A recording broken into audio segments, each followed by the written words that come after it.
Well, hi everyone. Happy Friday to you. We're so glad you're starting off your day with us here on Up with KREM. I'm Tim Pham. And I'm Channing Curtis. Well, speaking of Friday, now that we have finally made it to the weekend, now all we just got to know is how the weather's going to shape up for us. Yeah, Thomas, is it going to deliver?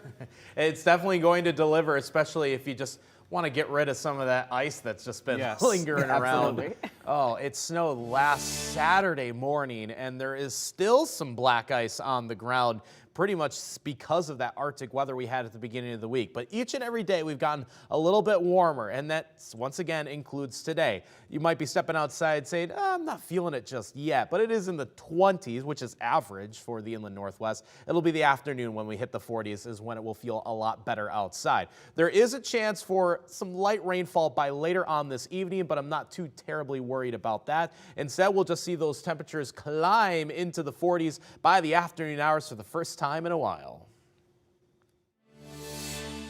Well, hello everybody. I am sitting in my driveway here in Billings, Montana, and right now there is a ground stop on our airport, and this thing is up in the sky. Well, you heard it right there. Something mysterious is floating in the sky above Billings, Montana. And new this morning, the Associated Press is reporting that China is saying that the balloon seen over U.S. airspace is a civilian airship that's used for research that just blew off course. Now, yesterday, the Pentagon said that they thought it was a Chinese spy balloon. So this morning, our Nicole Hernandez is joining us right now from the newsroom with more on what we know about this balloon right now. Good morning, Nicole. Hey, good morning, Channing. So we know the U.S. military is keeping a close eye on this balloon, which people have been spotting over Billings, Montana the past few days. We talked to a man in Billings who noticed the balloon over the area yesterday. In my photos, I could kind of see that what looked like solar panels sort of hanging off the bottom. And I said, well, that's probably it. It's probably not an extraterrestrial craft. So take a close-up look for yourself. Here's photos of the balloon. Federal government officials say it's flying much higher than commercial air traffic. They suspect it's flying over places like the 3 nuclear missile silo fields in Montana.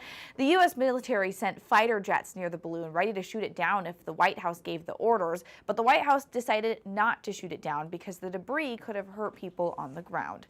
3 military aircraft from Spokane also flew to Montana to check out the balloon, and the military says they've actually seen balloon activity like this in the past few years. In the newsroom, Nicole Hernandez, KREM 2 News.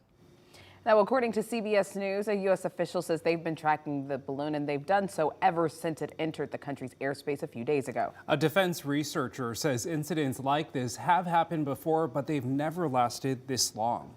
They have done this before, but it's not common, and the surveillance balloon is believed to be loitering longer than previous surveillance balloons that the Chinese have sent over. China's foreign ministry says they are still gathering information about the situation. Secretary of State Antony Blinken was expected to travel to Beijing this weekend to meet with China's president. Right now, we do not know if that trip will still happen. Over in Olympia, parents who've lost children to fentanyl overdoses are trying to change a state law. Right now, fentanyl test strips are considered drug paraphernalia and are illegal to possess. However, a proposed bill could change that. 26-year-old Allison McClanahan died 2 years ago after taking what she thought was oxycodone. Her mother says her death could have been prevented if these test strips had been made available.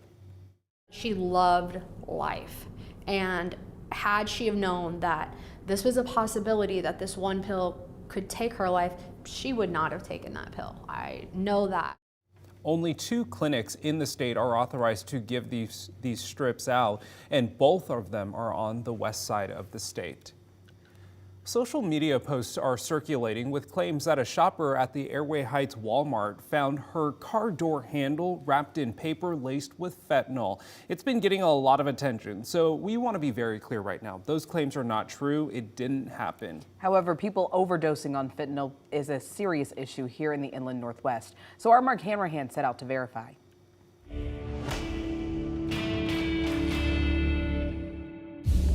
This is one of the posts that spurred many questions. In it, the author claims a woman was shopping at the Walmart in Airway Heights, and when she went back to her car, she found a piece of paper on the door handle.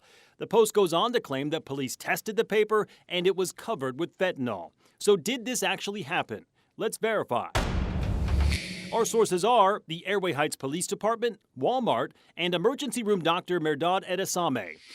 Airway Heights police responded to the claim on Facebook. In a post, the police department said, "Working in collaboration with Walmart management, our team found no record of the incident. Therefore, the information on the Facebook page is untrue and unfounded."